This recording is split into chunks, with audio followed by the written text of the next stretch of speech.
To के 1 marks के 2 marks के सवाल हमने कर लिए। अब हम करेंगे 3 मार्क्स के सवाल।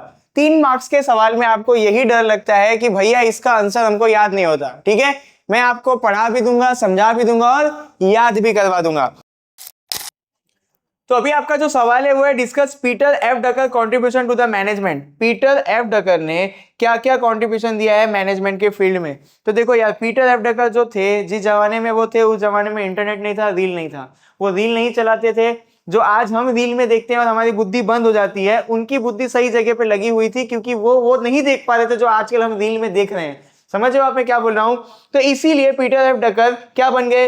एक लीडर बन गए, एक फेमस फिलोसोफर बन गए, एजुकेटर बन गए, है ना। उनके पास रील देखने का समय नहीं था या वो रील नहीं देखते थे, इसीलिए उन्होंने इतने सारे प्रोफेशन अपना लिए। कौन कौन से? वो बिजनेस में मैनेजर भी बन गए, वो फिलोसोफर भी बन गए, वो एजुकेटर भी बन गए।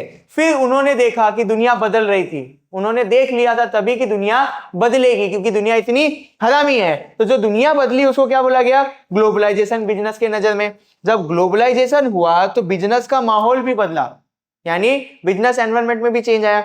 जब बिजनेस एनवायरनमेंट में चेंज आया ना, तो उन्होंने अपनी थियरी को ह्यूमन के ऊपर फोकस किया, यानी उन्होंने ह्यूमंस के ऊपर फोकस किया कि बिजनेस में दुनिया जब बदलेगी तो इंसान कैसे बिहेव करेगा। तो जिस थियरी को बोला जाता है कि ह्यूमन एसेट के ऊपर।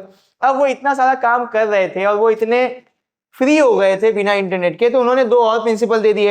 एक प्रिंसिपल का नाम है एमबीओ, जिसका फुल फॉर्म है मैनेजमेंट बाय ऑब्जेक्टिव। दूसरे प्रिंसिपल का नाम है प्रिंसिपल ऑफ सेल्फ रेगुलेशन। तो पीटर एफ डकर ने 2 प्रिंसिपल्स दिए हैं, ये याद रखना, आपको एमसीक्यू में भी पूछ सकता है। एमबीओ जिसका फुल फॉर्म है मैनेजमेंट बाय ऑब्जेक्टिव, और एक प्रिंसिपल का नाम है प्रिंसिपल ऑफ सेल्फ रेगुलेशन। आगे अगर देखेंगे तो जो एमबीओ वाला प्रिंसिपल है वो किसके ऊपर फोकस करता है? तो there should be uniformity among all employ and manager to achieve objective. उनको पता चल गया था कि आप जैसे जो स्टूडेंट आने वाले हो वो कभी किसी की बात नहीं सुनोगे, इसीलिए उन्होंने अपनी एमबीओ के प्रिंसिपल में बता दिया था। तो एमबीओ किसके ऊपर फोकस करता है कि बिजनेस के अंदर यूनिटी होनी चाहिए, किन के बीच में? मालिक और एम्प्लॉय के बीच में। लास्ट में देखो, his contribution also lies in human resource management, marketing management, stress management. तो पीटर एफ डकर ने और भी थियरीज दी हैं। देख रहे हो, अगर आप इंटरनेट का इस्तेमाल नहीं करोगे तो आप क्या क्या कर सकते हो, पीटर एफ डकर ने हमको करके बताया।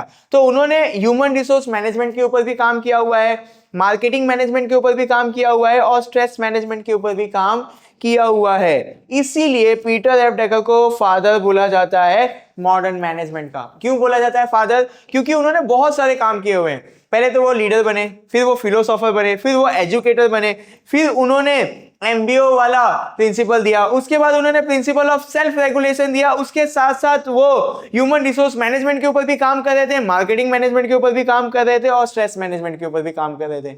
हमसे एक सब्जेक्ट पढ़ा नहीं जाता, वो इतने सारे सब्जेक्ट बना रहे थे। तो ये वाला कॉन्सेप्ट भी यहाँ पे खत्म होता है। अब हम लोग आगे के क्वेश्चंस को देखते हैं।